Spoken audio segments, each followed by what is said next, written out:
छठवां अध्याय है, प्रारंभ है।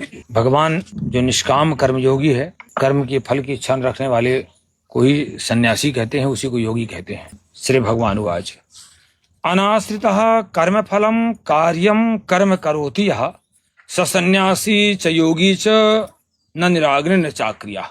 कहते हैं योगी और सन्यासी वो है केवल अग्नि का परित्याग करने वाला, अकर्मण्य होकर बैठने वाला, न तो सन्यासी है और न योगी है। कहते हैं अनाश्रित कर्म फलम, जो व्यक्ति कर्म फल का आश्रय न लेकर के लेकिन कार्यम कर्म करोति, करने योग्य कर्म को करता ही रहता है। जैसे प्रातः जागरण, संध्योपासन, यज्ञ, हवन चारों वर्णों के लिए बहुत अनिवार्य अंग है, अनिवार्य कर्म लिखे हैं चारों आश्रमों के लिए। जो कर्म फल का आश्रय न लेकर के और करने योग्य कर्म को करता रहता है वही सन्यासी है, वही योगी है। केवल अग्नि का परित्याग करने वाला और अकर्मण्य होकर बैठने वाला, क्रियाओं का त्याग करने वाला न तो योगी है और न सन्यासी है। कहते हैं यम सन्यासमिति प्राहुर योगम तम विद्धि पांडव न ही सन्यास संकल्पो योगी भवति कश्चन। भगवान कहते हैं अर्जुन, जिसको सन्यास कहते हैं ना, उसी को तुम योग समझो, उसी का नाम योग है। क्योंकि ही असन्यस्त संकल्पों का त्याग न करने वाला व्यक्ति, कोई ही व्यक्ति अगर संकल्पों का परित्याग नहीं करता है, त्याग नहीं करता है,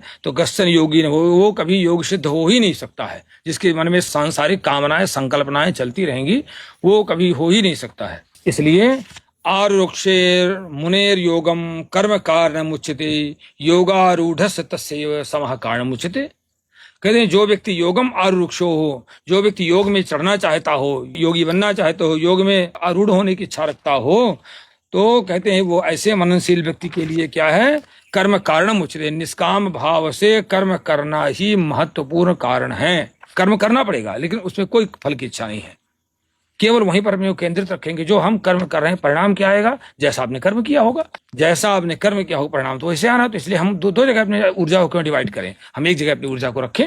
तो तस्य योगारूढ़ समः, कहते हैं जो योगारूढ़ पुरुष है उसी में, उसमें सभी कामनाओं का, सभी सांसारिक वासनाओं का अभाव हो जाता है। स एव कारण उच्यते, वही कल्याण का मार्ग है, उसी से जो है व्यक्ति कल्याण के मार्ग में चल जाता है। तो कहते हैं ऐसा व्यक्ति का लक्षण क्या होता है, ये बताते हैं। यदा हिनेन्द्रियार्थेषु न कर्मस्वनुसज्जते सर्व संकल्प सन्यासी योगारूढ़स्तदोच्यते। जिस काल में व्यक्ति इंद्रियों के भोगों में, हम भले ही खा नहीं रहे हैं लेकिन मन से खा रहे हैं, अभी कामनाएं चल रही हैं, अभी इस तरह का आइटम होना चाहिए, ये होना चाहिए। कहते हैं जिस तरह से भले ही हम नहीं, हमारी इंद्रियां हमारे पास में है लेकिन संकल्प चल रहा है, कामनाएं चल रही हैं, ये अच्छा है, ये इसके पास ये अच्छा है, ऐसा मेरे पास होना चाहिए था, जो भोग की सामग्री है।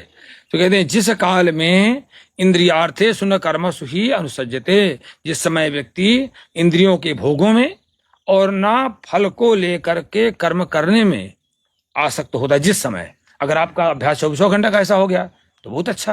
अगर 1 घंटे का अभ्यास है तो 1 घंटे का बनाइए, 1.5 घंटे का बनाइए, 2 घंटे का बनाइए, ऐसे बढ़ाते चले जाइए अब अपने अभ्यास को।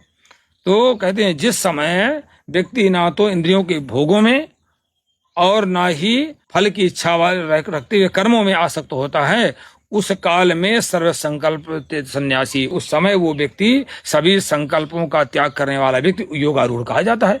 आप योग 1 घंटे के लिए योगारूढ़ बन जाइए, 2 घंटे के लिए बन जाइए, धीरे धीरे अभ्यास करते 24 घंटा के लिए बन जाएंगे। 24 घंटे के लिए हो गए तो 365 दिन के लिए हो जाएंगे,